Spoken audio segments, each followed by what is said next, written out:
Islamabad high court में जजेस के ट्रांसफर्स के खिलाफ इस्लामाबाद की तीनों बार काउंसिल्स एक हो गई।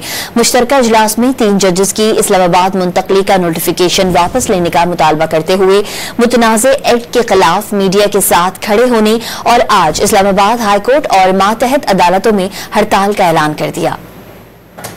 वकला बरादरी इन ट्रांसफर्स की मजम्मत करती है और इन्हें रद्द करती है। ये ट्रांसफर्स मैलाफाइडी इंटेंशंस के तहत और जुडिशरी को अंडरमाइन करने के लिए बदनीति पे मबनी हैं।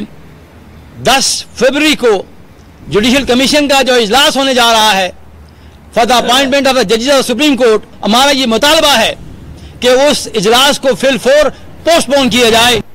तीनों बार काउंसिल्स एक हो गई।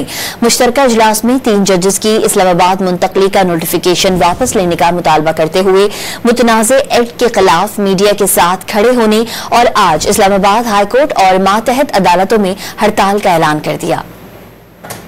वकला बरादरी इन ट्रांसफर्स की मजम्मत करती है और इन्हें रद्द करती है। ये ट्रांसफर्स मैलाफाइडी इंटेंशंस के तहत और जुडिशरी को अंडरमाइन करने के लिए बदनीति पे मबनी हैं। 10 फरवरी को जुडिशल कमीशन का जो इजलास होने जा रहा है for the appointment of the जजेस ऑफ सुप्रीम कोर्ट, हमारा ये मुतालबा है कि उस इजलास को फिलफौर पोस्टपोन किया जाए।